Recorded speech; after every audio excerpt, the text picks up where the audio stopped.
You can avoid the misery by just keeping your mouth shut. Someone really wants to drag you into an uncomfortable, miserable situation.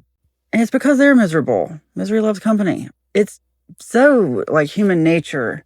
I didn't, I truly didn't realize how common that was till social media had us sharing so much stuff. Truly, if there's someone in a miserable situation around you, a lot of times they might try to make you as miserable. And I'm getting that thing where a drowning person tries to drown the person who's trying to save them, and it's out of survival. They don't realize they're doing it. It's like a reflex. People might be coming in to try to help you, but you end up making them more miserable, dragging you into the misery. And don't let them do that. This too shall pass. You've had enough of this. If this is for you, you have reached a breaking point with this, haven't you? Oh, you know what I'm really getting? I'm so sorry. I truly just got this vision of a bunch of nurses huddled together. I know some of this is a nurse environment. Not all of them, but that can be one of the cattiest, worst environments for drama. Like a busy med surge unit at a hospital, that type of thing. Also, other professions, and it doesn't have to just be women, but teachers, wait staff, certain workplace environments just have a different vibe, unique to themselves, that really can't be duplicated anywhere else. And I just described a few industries that have their own unique vibe where it can be hard for people to separate from the flock. I'm so sorry. I think some of you too, like let's say you are teachers or social work, it could apply really across the board here. I think some of you already know what I'm getting at here.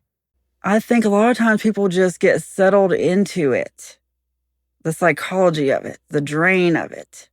You have to really be a strong-minded person, have a strong support system outside of that or even within that to withstand it, because it can be so easy to give in to certain negativity. Like let's say it is about teachers or whatever. I mean, every school has its own culture too. Every school has its own environment. It's like wherever this person is, it's a toxic work environment. This too shall pass. If there are other opportunities coming your way, you need to think about it. And also, maybe you want to leave your profession, whatever it is. Maybe you were only supposed to be there for a limited time. I'm really getting that for someone. That maybe you need to be reminded this was only supposed to be 3 years and it turned into 10. 6 months turned into 5 years or something, like it's easy to get settled in. Quiet contentment.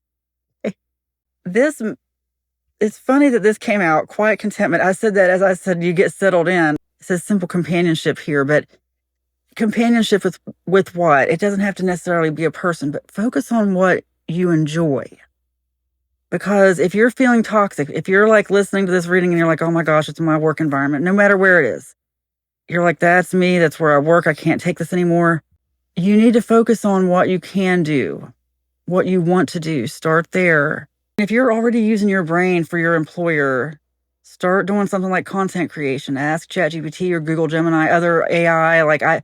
It's hard for me to tell you right now, like I'm putting together something myself. I don't know. It's just my passion to like coach creative people, but not really one-on-one. I'm more of just a high level, do videos about it type of person.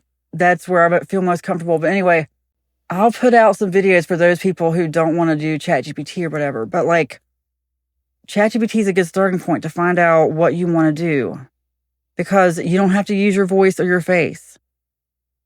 But here's the thing. If you're working somewhere and if you're in a toxic work environment, if you put that same effort, full-time job, labor, time into building, like, let's say a YouTube channel or even other social media platforms. Okay, there's actually other ways to do it. If you put that much time into it, you're going to make more money than you probably ever did at your full-time job. And I think a lot of people are ashamed to go that route. Like it's ingrained in them that they have to leave their house and go to work, even though you have to get in your car and all this stuff. Is that really safe if you don't have to do it? And it feels like our economy, at least in the United States, is shifting toward this. It's like, I keep seeing stuff on TikTok about people losing jobs and don't have money and everything, but it's like, and then there's another side of TikTok where it's all about people who are making money. But there's enough to go around, you guys. There's enough to go around. It's just, I think a lot of people hold themselves back because I get a real job. Do you know that goes back to Rockefeller? The economy is shifting. The world is changing. Focus on what you want to do and create it and start doing it, so you don't have to keep being in these miserable situations. And you can also use the profession. Like if you are already doing something, especially if it's teaching, nursing, whatever it is, auto mechanic, whatever it is. If you're already doing something that's important to people, you can make videos about it. You can make educational videos about it and make money. And you should. Don't let anyone shame you out of that. Uncovered truth, path unknown. Some gossip uncovered the truth. Misery loves company. Did someone put your name out there and say that you said something? I'm just getting a very chaotic work environment or family environment, something where somebody didn't mean to say something and it opened up a can of worms where now there's a path unknown. Someone doesn't know what's going on. Questioning your whole relationship with this situation, Your intuition is strong. You cannot pour from an empty cup. Love yourself first. You have to get away from this. That's what that means, okay? That's what that means. You have no fear. This just came out in the last reading. Go forth and prosper. Go forth and prosper boldly. This may have cut off your path. It may have sent you in a different direction, bifurcated your path for a reason. It means that you were supposed to go off that way. These people, it's not worth it anymore. Sometimes you have to be miserable to be expelled from a situation and just be like, you know what? I'll do whatever I can to get out of it. You've had enough. It's going to pass. And it's time.